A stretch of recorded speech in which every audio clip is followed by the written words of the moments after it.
बिस्मिल्लाहिर्रहमानिर्रहीम। अस्सलाम वालेकुम नाज़रीन। आप इस कहानी की इससे पहले 30 किस्तें सुन चुके हैं।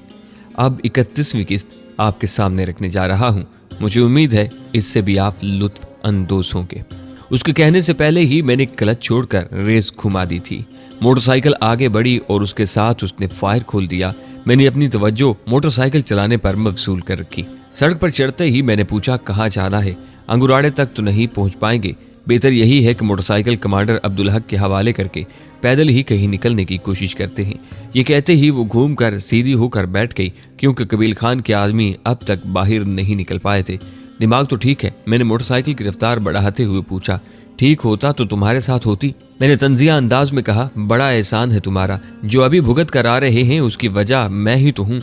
अगर वजह मैं हूँ तो तुम्हारे जैसे अनाड़ी निशानाबाज का सामना भी तो मुझे ही करना पड़ा था। सही कहा। इस मर्तबा मैंने खुले दिल से कहका लगाते हुए उसकी तायीद की थी। नकल उतारते हुए उसने मुझे चिढ़ाया। मुझे मालूम था कि कबील खान के आदमी हमारी तलाश में सड़क ही पर हरकत करेंगे, लेकिन इसके बावजूद मैं उस वक्त तक सड़क नहीं छोड़ सकता था जब तक किसी महफूज जगह पर न पहुंच जाता। अचानक मेरे ज़हन में ख्याल आया कि उनके जो आदमी अंगुराड़ा में मौजूद थे वो हमें पकड़ने में अपने आदमियों की मदद कर सकते थे, जैसे उन्होंने अलामकील में घेर लिया था। ये सोचते ही मैं एकदम रुक गया। अब क्या हुआ? कहीं उनके आदमी रास्ते पर भी हमारे मुंतजिर ना हो। मैंने दिल में पलने वाला अंदेशा उसके सामने बयान कर दिया। वो फौरन बोली, इसीलिए तो पहले से मना कर दिया था, मगर तुमने पहले भी किसी की सुनी है? एक लम्हा सोचने के बाद मैंने मोटरसाइकिल उस जानिब मोड़ दी जिस तरफ मैं और सरदार कबील खान के साले खाइस्ता गुल को लेकर गए थे। अब किस तरफ चल पड़े? फिलहाल अपनी जान बचाने के लिए हमें किसी ऐसी जगह छुपना पड़ेगा जहां कबील खान के आदमी हमें ढूंढ न सके।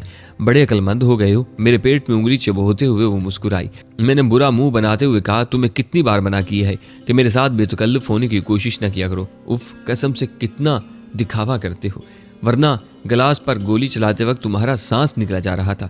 मैंने दांत पीसते हुए कहा, वो इस वजह से कि मैं नहीं चाहता था कि कोई बेगुनाह मेरे हाथों जहन्नम रसीद हो। बस करो यार, मैं जानता हूँ। मैं उसकी फजूल बात का जवाब दिए बगैर मोटरसाइकिल आगे बढ़ाता गया। अंधेरा आहिस्ता आहिस्ता गहरा होता जा रहा था। अगर मोटरसाइकिल मुझे चलाने दो तो शायद हमें किसी महफूज जगह पहुंचने में आसानी हो। आराम से बैठी रहो। उसे झिड़कते हुए मैंने रफ्तार बढ़ा दी। तमाम रास्ता पथरीला था। मोटरसाइकिल उछलती हुई आगे बढ़ती रही। हेडलाइट जलाना मेरी मजबूरी बन गई थी, वरना रोशनी के दूर से नजर आने का खतरा बहुत ज्यादा था। इस वक्त हम एक नाले में सफर कर रहे थे। आगे जाकर उस नाले के साथ भी मिल रहा था जिसमें हमने खाइस्ता गुल को कत्ल किया था, लेकिन मैं उस तरफ नहीं मुड़ा था, क्योंकि उस नाले में 200-300 मीटर आगे जाकर चढ़ाई इतनी सख्त हो जाती थी कि मोटरसाइकिल पर सफर करना मुमकिन नहीं रहता था। नाला पहले तो सड़क के साथ मतवाजी चलता रहा, आगे जाकर आहिस्ता आहिस्ता सड़क से दूर हटने लगा। सड़क हमारे दाएं हाथ रह गई थी। अंधेरा मजीद गहरा होने लगा था। क्या तुम बता सकती हो कि ये नाला आगे किस जगह जाकर निकलेगा? वो बेपरवाही से बोली, जब तुमने अपनी मर्जी ही करनी है तो जरूरत क्या है पूछने की? जितना पूछा जाए उतना जवाब दिया करो, क्योंकि तुम मेरे साथ काम करने का मुआवजा वसूल करके खर्च भी कर चुकी हो। मेरे लहजे में तंज के बजाय मजाक का अंसर नुमाया था। जाने क्यों उससे बेतकल्लुफ होने को दिल करने लगा था, या शायद पहले ही से दिल कर रहा था, मगर जबर करके खुद पर संजीदगी और बेजारी तारी कर रखी थी। बहुत बातें करना आ गया है। उसे तंजिया अंदाज अपनाने की कोशिश की, मगर लहजे में शामिल खुशी नहीं छुपा सकी थी। मोहतरमा, इस बार दुश्मन के हाथ चढ़ गए तो पूछगछ में वक्त जाया नहीं करेंगे। पहली बात तो ये कि मैं मोहतरमा नहीं हूँ और तुम बार बार मुझे इस तरह मुखातिब कर रहे हो। दूसरा, पहले हम बेखबरी में मार खा गए थे। अब कौन सी तोप है तुम्हारे पास? एक क्लाशनकोफ और पिस्तौल से कब तक मुकाबला करेंगे? वो जोरदार अंदाज में बोली, डरपोक। और फिर मेरे जवाब देने से पहले मोटरसाइकिल झरझरा कर बंद हो गई। यक न शुद्ध दो शुद्ध। खुद कलामी के अंदाज में बुड़बुड़ाते हुए मैं नीचे उतर गया। वो भी खामोशी से नीचे उतर गई। करीब मौजूद दरख्तों के एक छोटे से झुंड में मोटरसाइकिल छुपाकर मैं उसकी तरफ मुतवज्जा हुआ। उसके हेवले को देखकर अंदाजा होता था कि वो भी मेरी ही जानिब मुतवज्जा थी। अब क्या करें? मुझे क्या मालूम? वो हंसी। मैं तो यूं भी बकौल तुम्हारे मुलाजिम हूँ, इसमें शक ही क्या है?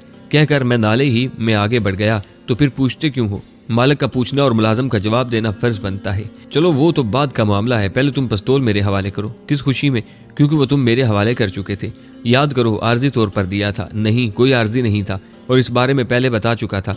करीब पहुंचकर उसने मेरे बाजू से पकड़कर मुझे रुकने पर मजबूर किया और तुम ये क्लाशनकोफ अपने पास रखो। पिस्तौल उसके हवाले करके मैंने क्लाशनकोफ थामी और मुंह बनाते हुए कहा, जानती हो ये पिस्तौल तुम्हारी क्लाशनकोफ से 6 गुना ज्यादा कीमती है। वो इत्मीनान से बोली, ये तो यूं भी मेरा मुआवजा है। मैंने बिगड़े हुए लहजे में कहा, मार खाने के लिए कोई मौका महल भी देख लिया करो। मेरा ख्याल है आज दो दो हाथ हो जाने चाहिए ताकि तुम्हारी ये गलतफहमी तो दूर हो जाए। उसने पीछे से मेरी कमीज पकड़ कर खींचा। हर वक्त हमाकत के मूड में न रहा करो। एक झटके से उसके हाथ से कमीज छुड़ा कर मैं आगे बढ़ गया। बुज़दिल, सिर्फ बातें करना आती हैं। चिढ़ाने वाले अंदाज में कहते हुए वो मुझसे आगे बढ़ गई। चढ़ाई शुरू हो गई थी और चढ़ाई चढ़ने में पूरी कोशिश के बावजूद उससे मुकाबला नहीं कर पा रहा था। इसलिए मैं उससे आगे बढ़ने की कोशिश करने की बजाय उसके अक्कब में चलता रहा। ऑक्सीजन की सतह उस इलाके में बहुत कम है, उस वजह से थोड़ी सी मुशक्कत ही से बहुत ज्यादा सांस चढ़ जाता है। थोड़ा सा चलते ही पलवशा ने अपना रुख तब्दील कर लिया था, लेकिन मैंने उससे कुछ पूछने की जरूरत इसलिए भी महसूस नहीं की थी कि वो मुझसे कई गुना ज्यादा इस इलाके से वाकिफ थी। 16-17 का चांद निकलाया था, लेकिन अभी तक वो मशरकी जहां में मौजूद पहाड़ी बुलंदियों की ओट में था। उसके बावजूद अच्छी खासी रोशनी हो गई थी। चढ़ाई चढ़ते ही हमें सड़क नजर आने लगी थी। 3 गाड़ियां अंगुराड़े की तरफ जा रही थी। मेरे अंदाजे के मुताबिक वो गाड़ियां कबील खान के आदमियों ही की थी, लेकिन ये यकीनी बात नहीं थी। हो सकता था कि वो कोई और लोग हों। पलवशा तेज रफ्तारी से अपने रास्ते पर बढ़ी जा रही थी। मैं बड़ी मुश्किल से उसका साथ दे पा रहा था। वो पहाड़ी की बुलंदी पर ही आगे बढ़ती रही। घंटा भर इसी तरह चलने के बाद वो एक नाले में उतरने लगी। चांद की रोशनी में हमें रास्ता वाज़े नजर आ रहा था।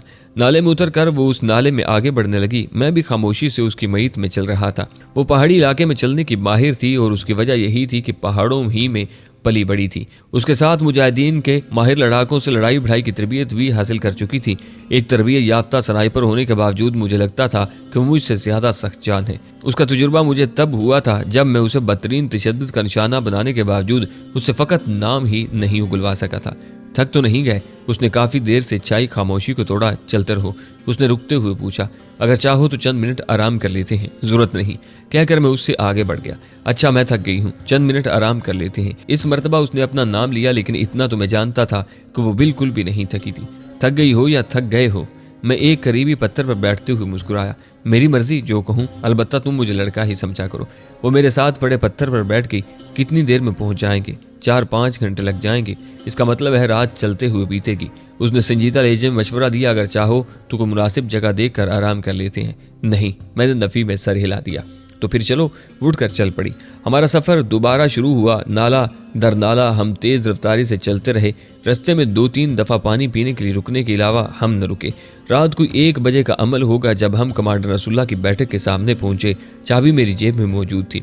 सख्त भूख लगी है। चारपाई पर ढेर होते हुए पेट पर हाथ फेरते हुए बोली। भूख मुझे भी लगी थी, लेकिन इस वक्त खाने का बंदोबस्त होना मुमकिन नहीं था। इसलिए मैं खामोशी से एक कोने में लटकी लालटेन जलाने लगा।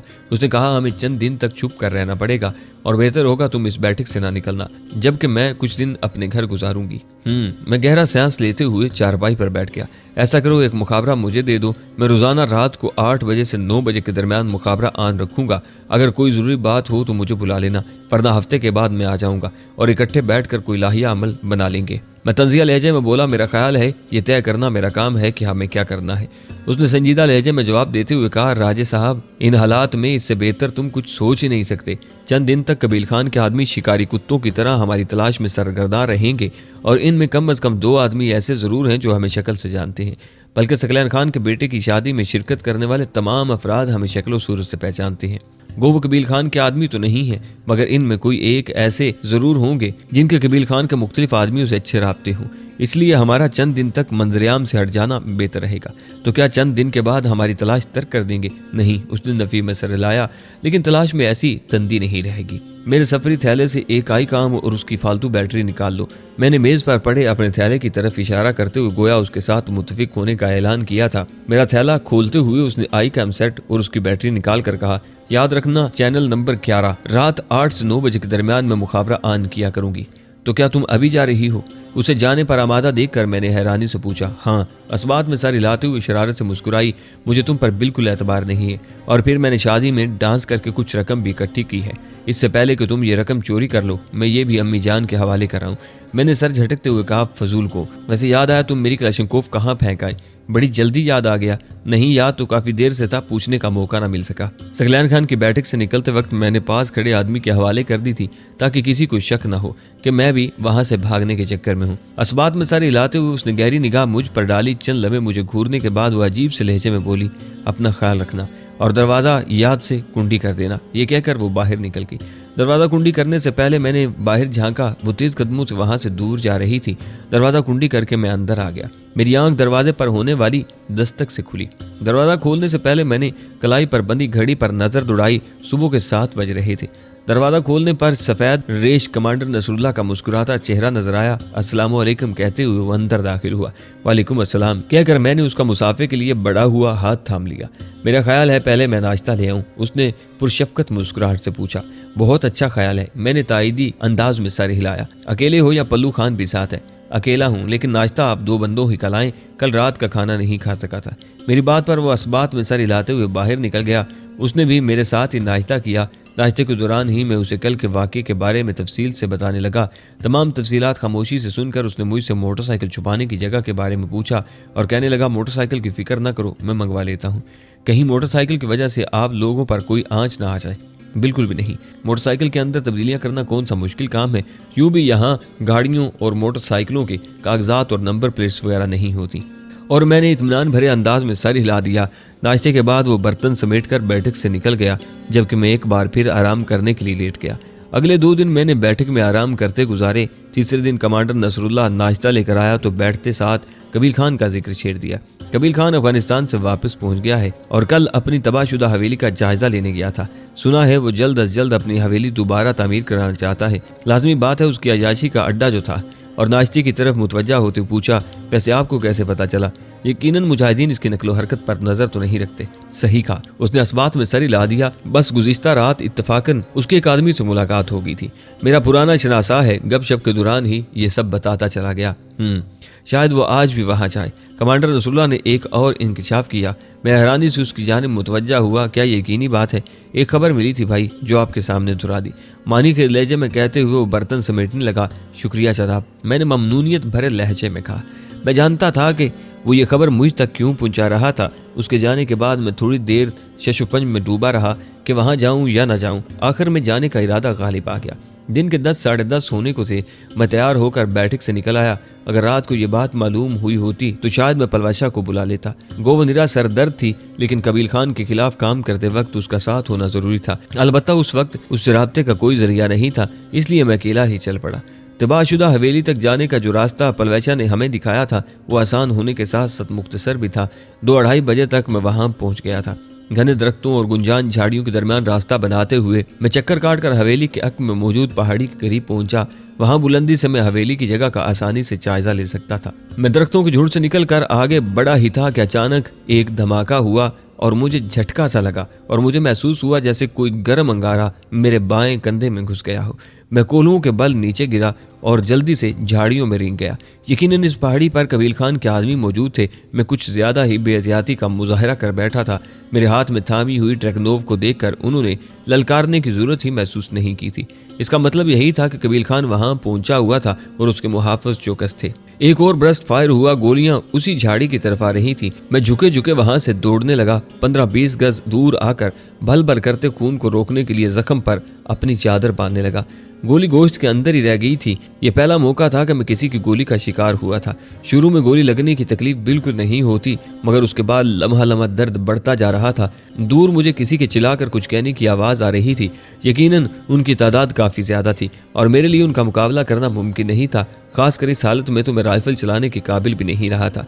जख्म पर कपड़ा लपेटकर मैं वहां रुका नहीं था, क्योंकि जख्म से टपकते खून के कतरे मेरे छुपने की जगह को अफशा कर सकते थे। और इस वक्त मेरा दिमाग कंधे की तकलीफ को भुलाकर जान बचाने की तजवीज सोचने में सरगर्दा था। चादर लपेटने के बाद खून बहना तकरीबन रुक गया था। जो थोड़ा बहुत निकल रहा था वो भी चादर में जज्ब हो रहा था। मैं तेज तेज कदमों से वहां से दूर हटने लगा। अकबी जानब मुझे 2-3 ब्रश सुनाई दिए। यकीनन वो ख्वाह गोलियां जाया कर रहे थे। दरख्तों की बहुताब और झाड़ियों के घने झुंड मेरे लिए बेहतरीन पनाहगाह थे। वो इतनी आसानी से मुझ तक नहीं पहुंच सकते थे और जहां तक मेरा अंदाजा था कबील खान के जाती मुहाफिज मेरी तलाश में ज्यादा देर सर नहीं खपा सकते थे। मेरे कंधे का दर्द मुसलसल बढ़ता जा रहा था। राइफल से स्लिंग निकालकर मैंने गले में डाली और मजरूब बाजू को उसमें लटका दिया, क्योंकि किसी सहारे के न होने की वजह से जख्म में दर्द मजीद बढ़ रहा था। उस वक्त मेरा रुख उस गार की तरफ था जहां मैंने पलवाशा को ज़दकोब करके उससे पूछगछ की थी, लेकिन ज्यादा खून बहने की वजह से मेरी रफ्तार में कमी आ गई थी। मुझे सख्त किस्म की नकाहत महसूस होने लगी, लेकिन मैं आहिस्ता रवि से चलता रहा। कलाशंकोव की गोली मेरे कंधे में मौजूद थी। अगर वो जल्द बाहर ना निकाली जाती तो यकीनन गोली का जहर फैलकर मेरे कंधे को नाकाबिले तलाफी नुकसान पहुंचा सकता था। इस वक्त मुझे किसी साथी की अशद जरूरत महसूस हो रही थी। अगर पलवैशा भी मेरे साथ मौजूद होती फिर भी मुझे काफी आसरा होता। पता नहीं वहां से पलवैशा के साथ राब्ता मुमकिन था या नहीं, इस बारे मुझे कुछ अंदाजा नहीं था। अलबत्ता किसी बुलंद जगह पर जाकर मैं उस तक अपनी आवाज पहुंचाने में कामयाब हो सकता था और इस वक्त मुझे उसकी अशद जरूरत थी। इससे मदद लेने का ख्याल आते ही मेरे ज़हन में 3-4 दिन पहले अपने कहे हुए अल्फाज गूंजे जब उसने मुझसे मदद मांगते वक्त कहा था, देख लो राजा, हम दुश्मन सही पर कबील खान की मौत तक साथी हैं। किसी वक्त तुम्हें भी मुझसे काम पड़ सकता है। और जवाबन मैंने कहा था, तुम्हें काम बताने से पहले मैं खुदकुशी करना पसंद करूंगा। ये कहकर उसकी तौहीन में मैंने कोई कसर नहीं छोड़ी थी, लेकिन इसके बावजूद मैंने उसका मुकम्मल साथ दिया था। मैं खुद को तसल्ली देने लगा। वक्फे वक्फे से कलाशंकोव के फायर की आवाज मेरे कानों में पड़ रही थी। पलवैशा ने जाते वक्त कहा था कि वो रात के 8 और 9 बजे के दरमियान आई कामान करेगी और अब मुझे 8 बजने का इंतजार करना था। मैंने कलाई पर बंदी घड़ी पर निगाह उड़ाई। 4 बजने वाले थे। 8 बजने से 4 घंटे अब तक बकाया रहते थे। इस वक्त मैं उस गार से जहां मैंने और सरदार ने बसेरा किया था 1.5-2 किलोमीटर ही दूर होगा, मगर अपनी हालत के पेश नजर वो जरा सा फासला मुझे बहुत ज्यादा महसूस हो रहा था। लम्हा लम्हा मेरी हालत बिगड़ती जा रही थी। कुछ देर दम लेने के लिए मैंने नीचे बैठकर दरख्तों के तने से टेक लगा ली। उसी वक्त मुझे अपने अकब की तरफ से किसी के बोलने की आवाज आई, लड़को वापस चलो, वो भाग गया होगा। वो मेरे काफी करीब पहुंच गए थे। अपनी नकाहत और दर्द को पसे पुश्त डालकर मैं फौरन करीबी झाड़ी में रेंग गया। वो सरसरी अंदाज में दाएं बाएं देखते आ रहे थे, वरना वहां झाड़ियों के इतने झुंड थे कि उन्हें घंगालने की सूरत में वो अभी तक 10-15 गज भी आगे न बढ़ सके होते। वैसे उसे गोली तो लगी हुई है, शायद ज्यादा दूर न जा सके। एक और आदमी ने ख्याल जाहिर किया, यार शाहजेब कह रहा था कि उसे गोली बाजू में लगी है, उसकी टांगे तो सलामत हैं और वो ये भी जानता होगा कि यहाँ रुकने की सूरत में उसकी मौत यकीनी है। ये बात पहले वाले आदमी ने कही थी। वैसे शाहजेब खान को जल्दबाजी से काम नहीं लेना चाहिए था। उसे कुछ करीब आने देता तो बआसानी जिंदा पकड़ा जा सकता था। ये चौथी आवाज थी। चारों थोड़ा सा फैलकर एक कतार में आगे बढ़ते आ रहे थे। मैं दम साधे उसी जगह दुबका रहा। चलते चलते वो किसी घने झुंड में 1-2 छोटे छोटे ब्रस्ट फायर कर देते, गोया दाएं बाएं फैले दरख्तों के घने झुंडों की वो फायर ही के जरिए छानबीन कर रहे थे। वो मुझसे चंद कदम के फासले पास गुजरते चले गए, लेकिन वहां से वो ज्यादा आगे नहीं गए और 50-60 गज आगे जाकर पीछे मुड़ आए। वापसी पर उनमें से एक तो बिल्कुल मेरे पास से गुजरा था, लेकिन उनका ध्यान एक दूसरे की बातों की तरफ था। उनका तलाशी लेने का अंदाज किसी नापसंदीदा काम को सरअंजाम देने जैसा था। लगता था वो किसी नागवार हुक्म की बजावरी के लिए इस तरफ आए हो। उनके गुजर जाने की थोड़ी देर बाद तक मैं लेटा रहा और फिर झाड़ी से बाहर निकल आया। मेरे जिस्म का दर्जा हरारत आहिस्ता आहिस्ता बढ़ता जा रहा था और सही तरीके से चलना भी दुश्वार हो रहा था। इस वक्त जरूरी था कि मैं किसी करीबी आबादी का रुख करता, मगर इस हालत में वहां से अंगुराड़े तक चल कर जाना मुश्किल ही नहीं नामुमकिन था। सबसे बेहतर पलवैशा ही से राब्ता करना था, लेकिन एक तो उससे बात करने के लिए मुझे रात 8 बजे का इंतजार करना पड़ता, दूसरा वहां जंगल में मुश्किल था कि उससे बात हो पाती। उससे बात करने के लिए मेरा किसी बुलंदी पर पहुंचना जरूरी था और इस वक्त बदकिस्मती से मैं हमवार जमीन पर बमुश्किल चल पा रहा था, तो बुलंदी पर कैसे चढ़ता। मगर उसके अलावा कोई चारा कार भी नहीं था। मैं आहिस्ता रवि से करीबी पहाड़ी की तरफ बढ़ता रहा। सबसे मुनासिब गार वाली पहाड़ी थी। 2-2.5 किलोमीटर का फासला तय करने में मुझे 2-3 घंटे लग गए थे। जब मैं गार से 50-60 गज के फासले पर पहुंचा, उस वक्त शाम के 6:30 बज रहे थे। मेरे पास उस पहाड़ी पर चढ़ने के लिए 1.5 घंटे का वक्त मौजूद था, लेकिन इस वक्त मेरी जो हालत हो रही थी उससे मैं या मेरा करीम रब ही वाकिफ था। नकाहत, कमजोरी, बुखार और दर्द की शिद्दत ने मुझे बेहाल कर दिया था। यूं लग रहा था कि मैं ज्यादा देर दर्द का मुकाबला नहीं कर पाऊंगा। सिर्फ जान बचाने की जबलत मुझे तहरीक दिए हुए थी। मैं रेंगने की रफ्तार से बुलंदी का सफर तय करने लगा। पहाड़ी की ऊंचाई पर चढ़ते वक्त सेहतमंद शख्स का सांस भी फूल जाता है। मैं तो घायल था, वहाँ ऑक्सीजन भी बहुत कम थी और इसके साथ बुखार भी मुझे अपनी लपेट में ले चुका था। गोया एक साथ कई मुसीबतें मुझ पर टूट पड़ी थी। इस वक्त अगर मैं अपना पिछला कदम उठाकर आगे की तरफ रख रहा था तो इसमें सिर्फ मेरी कुव्वत इरादी का अमल दखल था, वरना मेरी हालत ऐसी नहीं थी कि खाली सफर ही कर सकता। गार के दहाने के करीब पहुंचकर मैंने अपनी राइफल और झोला वहीं फेंका। सिर्फ आई काम सेट झोले से निकालकर ऊपर की जानिब बढ़ गया। जख्म से बहने वाला गाढ़ा खून जख्म के मुंह पर जम चुका था। जख्म पर बांधी गई चादर भी अकड़कर कंधे ही का हिस्सा बन चुकी थी। मैं चुंटी की रफ्तार से हरकत करता रहा। हर 10-12 कदम के बाद मुझे सांस लेने के लिए बैठना पड़ता। सूरज पहाड़ के पीछे गायब हो गया था। तेज हवा चलने लगी थी जो इस मौसम में भी मुझ पर कपकपी तारी कर रही थी। ये एक नई अजियत थी। सर्दी, दर्द, बुखार, थकन, दुश्मनों का खौफ, नाउमीदी और मौत की आहट।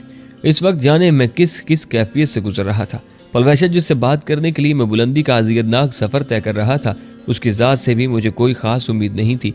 यह भी मुमकिन था कि बुलंदी से राब्ता ना हो पाता, और यह भी मुमकिन था कि वो कोई बहाना कर देती, बल्कि ये कहकर जान छुड़ा लेती कि अच्छा है, कबील खान के बाद मैंने तुम्हें यूं भी कत्ल करना था। अगर देखा जाता तो रात के वक्त उसका अकेले सफर करना भी तो काफी मुश्किल काम था।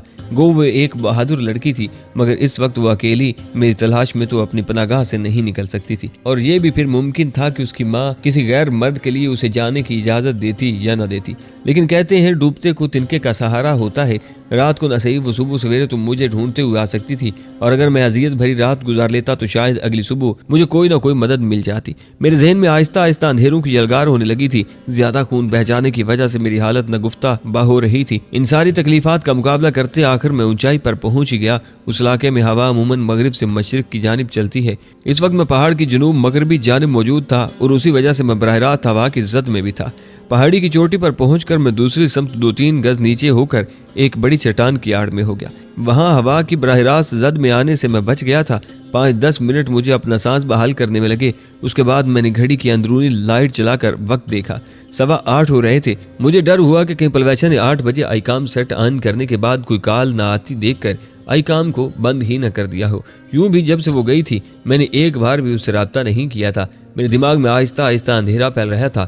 मुझे आंखें खुली रखना मुश्किल हो रहा था, लेकिन मैं किसी न किसी तरह सर झटकने खुद को होश में रखते हुए आई काम सेट ऑन करके पलवैशा को पुकारने लगा। पलवैशा, पलवैशा, पलवैशा। मैंने बटन प्रेस करके चंद बार पुकारा, मगर कोई जवाब न आया। फकत वायरलेस का अपना शोर सुनाई देता रहा। मेरी आंख बंद होने लगी थी, और इस गनूदगी में मेरे दिमाग में राजा राजा राजा की आवाज़ें गूंजी। कोई बहुत दूर से मुझे पुकार रहा था। मेरी पलकें बमुश्किल वाह हुई। वो पलवैशा ही की आवाज़ थी। पलवैशा। मैंने बटन प्रेस करके बमुश्किल जवाब दिया। हाँ राजा, क्या बात है? सब ठीक है ना? मुझे गोली लग गई है। क्या कह रहे हो? उसकी आवाज़ में तशवीश थी। और तुम इस वक्त कहाँ पर हो? मैं इस वक्त उस गार की मगरबी समत में वाक़या बुलंद चोटी पर मौजूद हूँ, जहाँ तुम पहली बार मिली थी। ये कहते ही मेरी आंखें फिर बंद होने लगी। कौन सी बुलंद चोटी? उसकी आवाज़ मुझे कहीं दूर से आती महसूस हुई कि कंधे में गोली लगी। खून बह गया। मैं जैसे खुद कलामी के अंदाज में बुड़बुड़ा रहा था। अपनी जगह के बारे में बताओ। राजा राजा राजा। उसके मुसलसल पुकारने पर मैंने दोबारा कोशिश की। मुझसे वायरलेस का बटन भी बड़ी मुश्किल से दबाया जा रहा था। गार, जहां रात गुजारी थी, इकट्ठे पहाड़, मगरिब में सब ऊंची जगह। गार, रात गुजारी थी, इकट्ठे पहाड़, मगरिब में सबसे ऊंची जगह, जिसके दामन में जलगोजों का जंगल हूँ। और मेरे दिमाग में गनूदगी छा गई। उसके बाद उसने क्या कहा मेरी समातें नहीं सुन पाई थी। और फिर न जाने रात का कौन सा पहर था कि किसी ने मुझे झंझोड़ा। उसके साथ ही मेरे चेहरे पर गीला हाथ फेरा।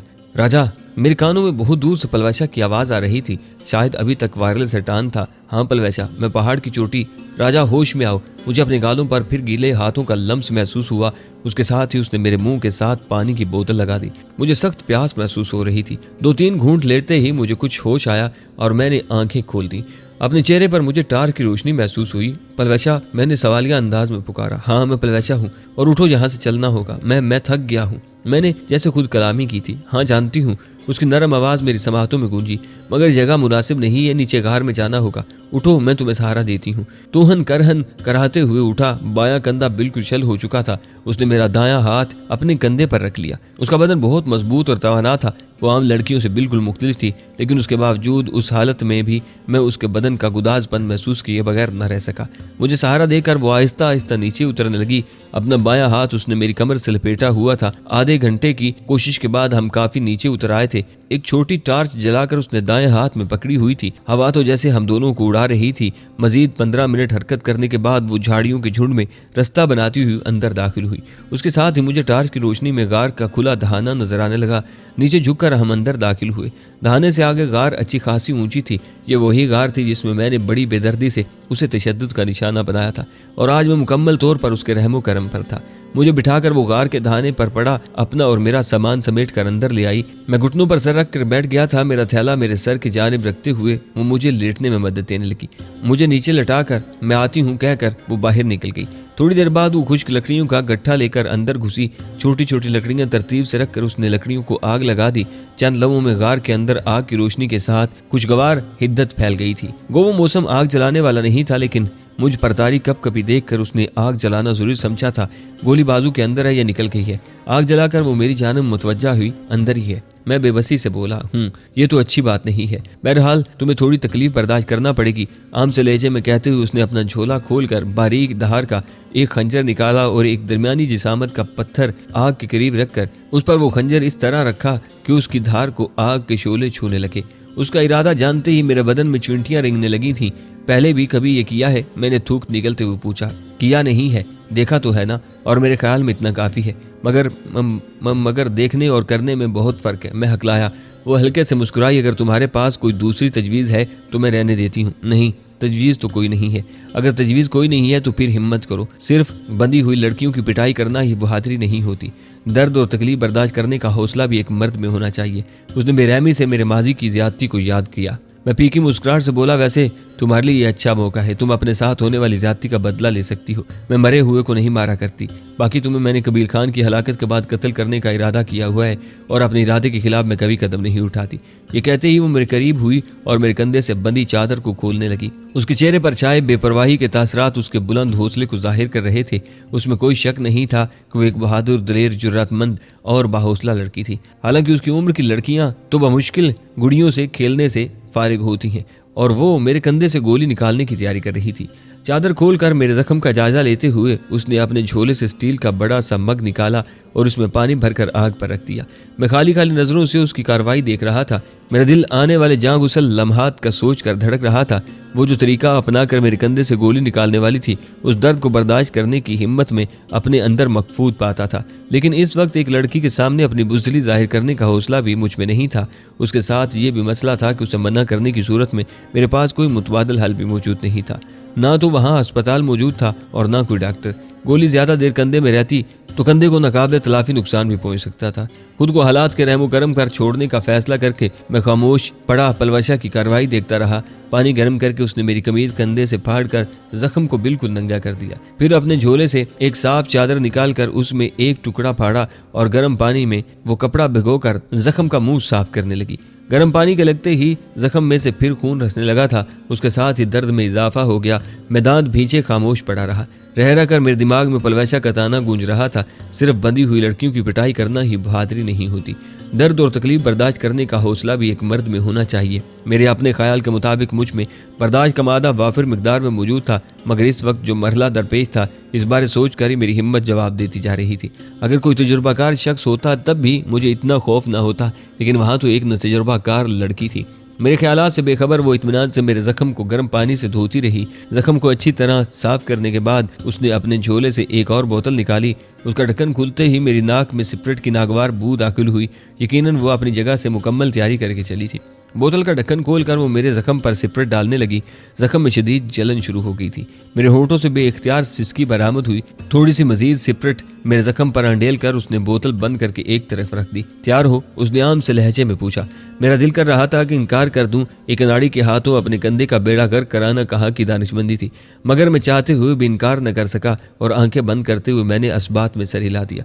अचानक मुझे अपने गालों पर उसके हाथों का लम्स महसूस हुआ। मैंने एकदम आंखें खोल दी। वो टिकटिकी बांधे अपनी बड़ी बड़ी आंखों से मुझे घूर रही थी। आग के भड़कते शोलों की रोशनी में उसका चेहरा अजीब मगर बहुत दिलकश लग रहा था। चंद लम्हे मुझे घूरने के बाद उन नरम लहजे में बोली, घबराना नहीं, दर्जन से ज्यादा मरतबा ये काम कर चुकी हूँ। इतनी ज्यादा तकलीफ नहीं होने दूंगी तुम्हें, बल्कि कबीर खान की हलाकत के बाद जब तुम्हें कत्ल करूंगी उस वक्त भी डायरेक्ट तुम्हारे दिल में गोली उतारूंगी ताकि तुम्हारा सांस चलती निकले। ये कहते हुए उसके होंठों पर दिल आवेज मुस्कुराहट उभरी। उसकी अव्वलुल जिक्र बात ने मुझे बहुत हौसला दिया था।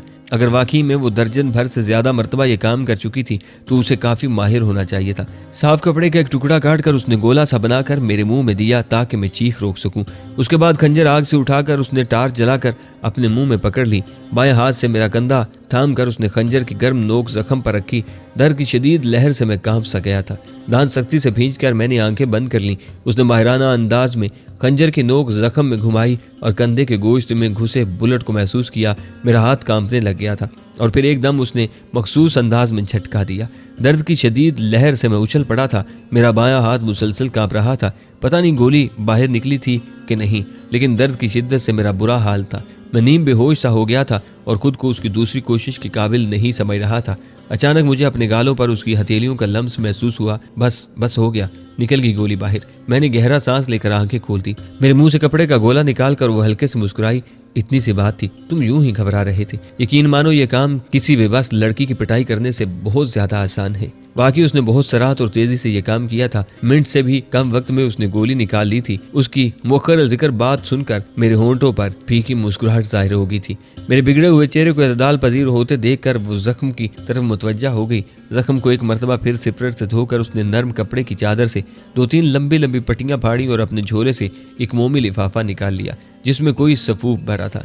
मुट्ठी भर सफूफ जख्म पर डालकर उसने एक पट्टी तय करके जख्म पर रखी और फिर उस पर पट्टी बांधने लगी। जख्म पर पट्टी बांधकर दूसरी पट्टी मेरे गले में डाली और मेरा हाथ एहतियात से दोहरा करके पट्टी से गुजार कर मेरे पेट पर रख दिया। सफूफ से मेरे जख्म में होने वाली जलन कम होने लगी। वो दोबारा अपने झोले की तरफ मुतवज्जा हुई। इस मरतबा उसने झोले से 1.5 लीटर की कोल्ड ड्रिंक वाली बोतल निकाली जो दूध से भरी हुई थी। स्टील के मग में मौजूद पानी गिराकर उसने थोड़ा सा मजीद पानी डालकर मग को साफ किया और उसमें गिलास के बकदर दूध डालकर गर्म करने लगी।